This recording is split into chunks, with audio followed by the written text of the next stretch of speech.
आज की कहानी है रोशनी की आड़ में। पुरानी डायरी के पन्ने पलटते हुए अनुषा को जब रागिनी के गांव का पता मिला तो उसे लगा जैसे कोई खजाना हाथ लग गया है। अनुषा को अतीत में रागिनी के कहे शब्द याद आ गए। मेरे पति को अपने गांव से बड़ा लगाव है। गांव से नाता बना रहे इसके लिए वह साल में एक दो बार गांव जरूर जाते हैं। यही सोचकर अनुषा खुश थी कि अब वह रागिनी को पत्र लिख सकती है और जब भी उसके पति गांव जाएंगे तो वहां भेज उसका पत्र उन्हें जरूर मिल जाएगा। रागिनी को कितना आश्चर्य होगा जब वह इस चौंका देने वाली खबर के बारे में जानेगी। अनुषा के दिमाग में रागिनी की चाची के साथ घटित हुआ वह हादसा तस्वीर की भांति घूमने लगा, जिसे रागिनी ने कॉलेज के दिनों में उसे बताया था। मैं और रागिनी बीए कर रही थी। दशहरे की छुट्टियां होने वाली थी, इसीलिए ज्यादातर अध्यापिकाएं घर चली गई थी। उस दिन खाली पीरियड में हम दोनों कॉलेज कैंपस के लॉन में बैठी थी। मैंने रागिनी से पूछा, आज तो तुम भी व्रत होगी? रागिनी ने बड़े रूखेपन से कहा था, नहीं, घर में बस मुझे छोड़कर सभी का व्रत है। मेरी तो धर्म कर्म से आस्था ही मर गई है। क्यों, ऐसा क्या हो गया है? मैंने हंसते हुए पूछा तो रागिनी और भी गंभीर हो उठी और बोली, अनुषा, मेरे यहाँ एक बड़ी दर्दनाक घटना घट चुकी है जिसकी चर्चा भी अब घर में नहीं होती है। मैं उत्सुकता से रागिनी को एकटक देखे जा रही थी। उसने कहा, मेरी चाची को तो तुमने देखा है। वह अपनी माँ और छोटी बहन के साथ विंध्याचल गई थी। चाची की बहन सुशीला अविवाहित थी, लेकिन पूजा पाठ धर्म कर्म में उसकी बड़ी रुचि थी। वे तीनों कई दिनों तक विंध्याचल में एक पंडे के घर रुकी रहीं। रोज गंगा स्नान, पूजन, दर्शन और पंडे के यहाँ रात्रि निवास, उनका यही क्रम चल रहा था। एक दिन सुशीला खाना बना रही थी। उसे छोड़कर चाची और उनकी माँ पूजा करने मंदिर चली गईं। कुछ देर बाद जब वे लौट कर आईं तो सुशीला को घर में ना पाकर उन्होंने पंडे से पूछा तो उसने बताया कि सुशीला भी खाना बनाने के बाद गंगा स्नान को कहकर यहाँ से चली गई थी। बहुत ढूंढने के बाद भी जब सुशीला का कहीं पता नहीं चला तो उन्होंने घर पर खबर भेजी। घर के पुरुष भी विंध्याचल आ गए। कई दिनों तक वे लोग सुशीला को इधर उधर ढूंढते रहे। पुलिस में भी रिपोर्ट दर्ज कराई, लेकिन सुशीला का कहीं पता नहीं चला।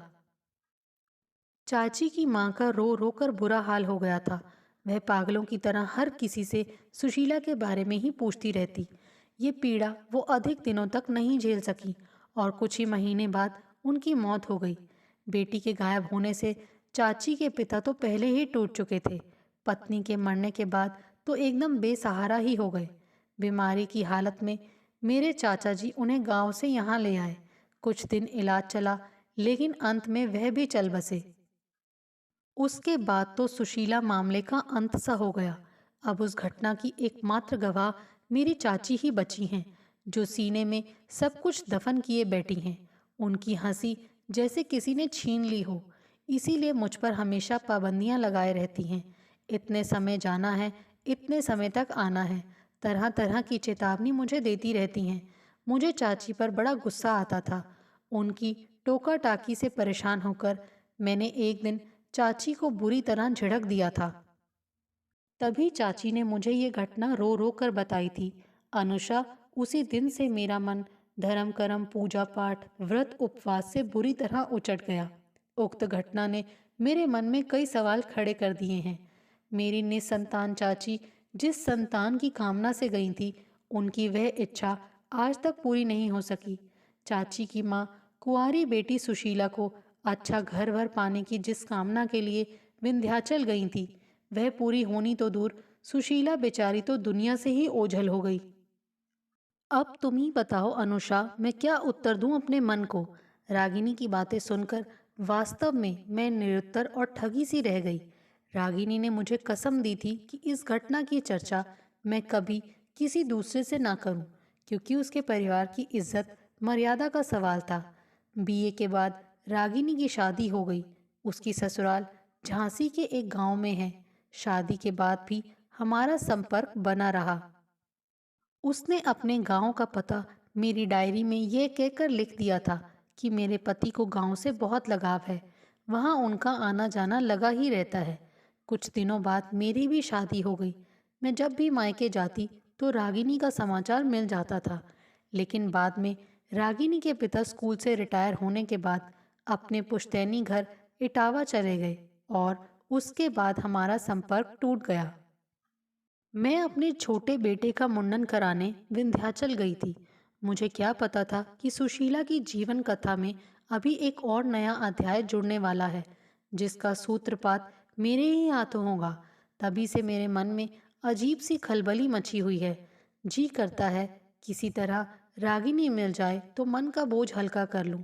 जाने उसकी चाची अब इस दुनिया में है भी या नहीं।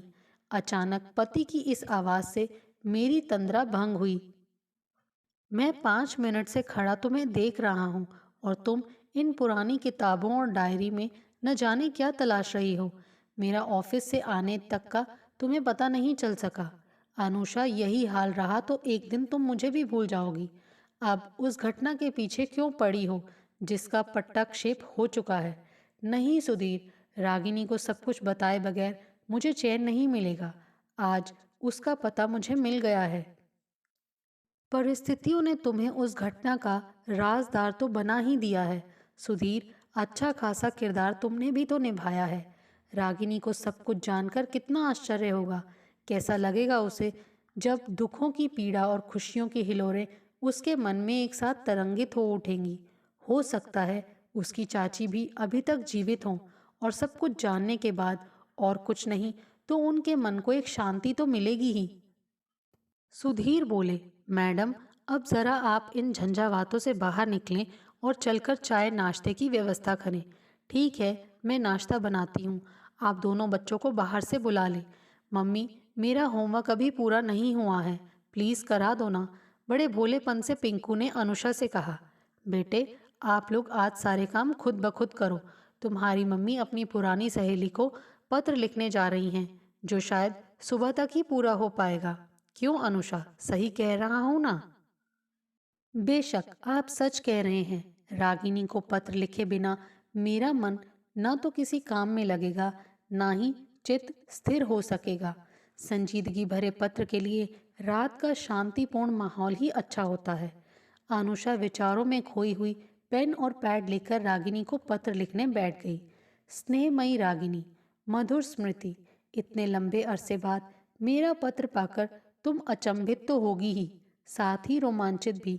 बात ही कुछ ऐसी है जो अकल्पनीय होते हुए भी सत्य है। अच्छा, तो बगैर किसी भूमिका के मैं सीधे मुख्य बात पर आती हूँ। पिछले माह हम अपने छोटे बेटे पिंकू का मुंडन कराने अपने पूरे परिवार के साथ विंध्याचल गए थे। शायद मेरे ये वाक्य तुम्हारे दिमाग में एक पुरानी तस्वीर खींच रहे होंगे। सच, मैं उसी से संबंधित घटना तुम्हें लिख रही हूँ। उस दिन सोमवार था। हम वहाँ रुकना नहीं चाहते थे, लेकिन परिस्थितियाँ कुछ ऐसी बनी कि हमें शीतला पंडे के यहाँ रहना पड़ा। दूसरे दिन पिंकू का मुंडन हो गया। हमने सोचा थोड़ा घूम फिर कर आज ही निकल जाएंगे। हम एक टैक्सी तय कर उसमें बैठ ही रहे थे कि शीतला पंडे का लड़का, जिसका नाम भानु था, मेरे पास आकर बोला कि माँ जी, हमें भी साथ ले चलिए, आपका बड़ा उपकार होगा। और बीच बीच में वह सहमी निगाहों से अपने घर की तरफ भी देख लेता था। मुझे उस पर बड़ी दया आई। मैंने सुधीर से उसे भी साथ ले चलने के लिए कहा तो वह बोले कि देख रही हो, इसके घर के सभी लोग मना कर रहे हैं। तुम जानती तो हो नहीं, घर वाले सोच रहे होंगे कि बेटा धंधा छोड़कर कहीं घूमने ना चला जाए। खैर, मेरे कहने पर सुधीर शीतला पंडे से भानु को साथ ले जाने की बात कह आए और वह भी मान गया। मेरे दोनों बच्चे बहुत खुश थे। वे विंध्याचल के पहाड़ और पत्थर देखकर उछल रहे थे। हम लोग मंदिर पहुंच गए और वहीं बैठकर नाश्ता करने लगे। बातों के सिलसिले में मैंने सुधीर से कहा कि ऐसे स्थानों पर पिकनिक मनाना कितना अच्छा लगता है। भौतिक और आध्यात्मिक दोनों का आनंद एक साथ मिल जाता है।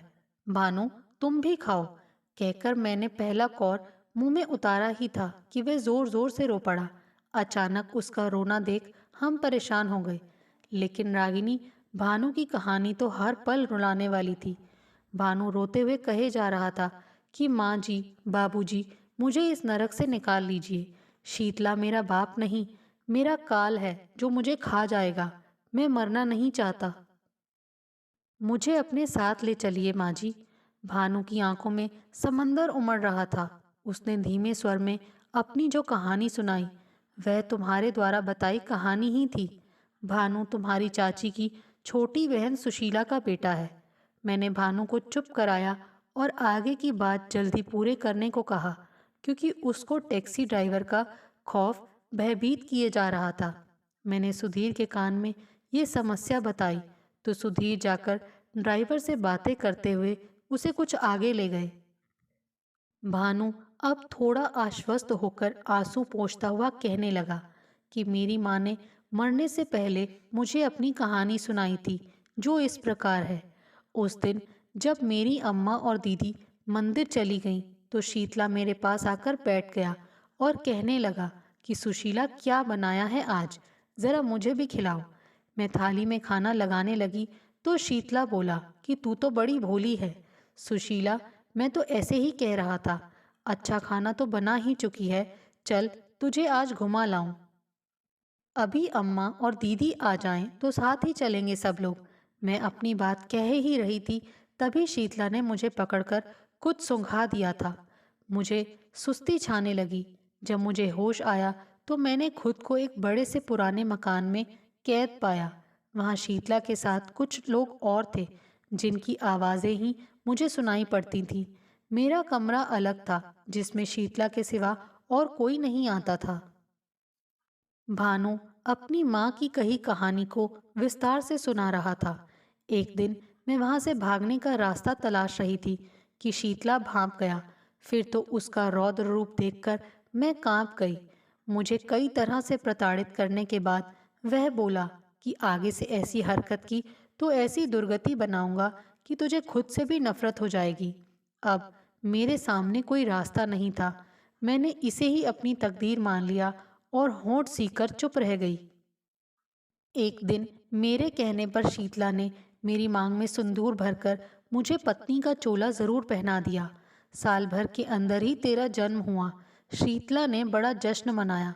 खुश तो मैं भी थी कि मेरा भी कोई अपना आ गया। साथ ही मैं कल्पना करने लगी कि मेरा बेटा ही मुझे यहाँ से मुक्ति दिलाएगा। लेकिन क्या पता था कि ये राक्षस तुझ पर भी जुल्म ढाएगा। गलती मेरी ही है। कभी कभी गुस्से में मेरे मुंह से निकल जाता था कि मेरा बेटा बड़ा होकर तुझे बताएगा। बस तभी से शीतला के मन में भय सा व्याप्त हो गया था। भानु ने आगे बताया कि मेरी माँ जिस दिन अपनी दुख भरी कहानी बताकर रो रही थी, शीतला छिपकर सब कुछ सुन रहा था। वह गुस्से में तमतमाया, गड़ासा लेकर आया और मेरे सामने ही मेरी माँ का सिर धड़ से अलग कर दिया। मुझे तरह तरह से समझाया और डराया धमकाया। मैं भी बेबस लाचार था। माँ के चले जाने से मैं एकदम अकेला पड़ गया था, लेकिन मेरे मन में बदले की जो आग लगी थी वो आज तक जल रही है। माँ जी, भानु की कहानी दिल दहला देने वाली थी, लेकिन हम कर ही क्या सकते थे। खैर, उस समय उसे दिलासा देकर हम वापस लौट आए थे। यद्यपि भानु पर बड़ा तरस आ रहा था। वह आंखों में आंसू लिए मायूसी से हमें देख रहा था। भानु यानी तुम्हारी चाची की बहन सुशीला का बेटा। रागिनी, तुम्हारी बताई वह घटना मेरी आंखों के सामने नग्न सत्य बनकर खड़ी थी, जो मेरी आस्था पर चोट कर रही थी। साथ ही ये पूरे समाज के सामने एक ऐसा सवाल खड़ा कर रही है जिसका जवाब हम सभी को मिलकर ढूंढना है। खासकर हम औरतें अपनी मर्यादा पर यह प्रहार कब तक सहती रहेंगी, इसका जवाब हमें खुद तलाशना है। धर्म की आड़ में धर्म के ठेकेदार कब तक यह नंगा नाच करते रहेंगे? ऐसे अनेक सवाल हैं रागिनी, जिनके जवाब हमें ही तलाशने हैं। खैर, अभी तो मैं अपनी मुख्य बात पर आती हूँ। हाँ, तो दूसरे दिन हम अपने घर आ गए। सुधीर से मैं बार बार भानु को छुड़ा लाने की सिफारिश करती रही। मेरे इस आग्रह पर उन्होंने यहाँ पुलिस स्टेशन में सूचना भी दर्ज कराई। यहाँ से विंध्याचल थाने पर संपर्क करके जांच पड़ताल शुरू हो गई। यहाँ से पुलिस टीम विंध्याचल गई। दुर्भाग्य से वहाँ के दरोगा की सांठगांठ भी शीतला से थी। जिससे शीतला को पुलिस कार्रवाई की भनक लग गई थी। लेकिन पुलिस उसे गिरफ्तार करने में सफल हो गई। भानु ने पुलिस के सामने कई रहस्य उजागर किए। खैर, तुम्हें ये जानकर खुशी होगी कि शीतला को आजीवन कारावास हो गया है और उसकी संपत्ति जब्त कर ली गई है। भानु 8वीं तक पढ़ा था, सो आजकल वह एक सरकारी दफ्तर में चपरासी है। उसने अपना घर परिवार बसा लिया है और अपना अतीत भूलकर वह एक नई जिंदगी जीने का प्रयास कर रहा है। उसका यह कहना कितना सच है कि धर्मस्थलों में एक शीतला नहीं, अनेक धूर्त शीतला अभी भी मौजूद हैं, जो देवी देवताओं की आड़ में भोली जनता और महिलाओं का शोषण कर रहे हैं। मैं सोच सकती हूँ कि मेरा पत्र पढ़कर तुम्हें कैसा लग रहा होगा, पर सब कुछ सत्य है। मिलने पर तुम्हें विस्तार से सारी बातें बताऊंगी। भानु अपनी माँ द्वारा दिए नाम से ही अब जाना जाता है। पत्र का उत्तर फौरन देना। मुझे बेसब्री से इंतजार रहेगा। प्रतीक्षा के साथ, तुम्हारी अनुषा। दोस्तों, आपको हमारी ये कहानी कैसे लगी? प्लीज़ कमेंट्स करके बताइए। Thanks for watching this video.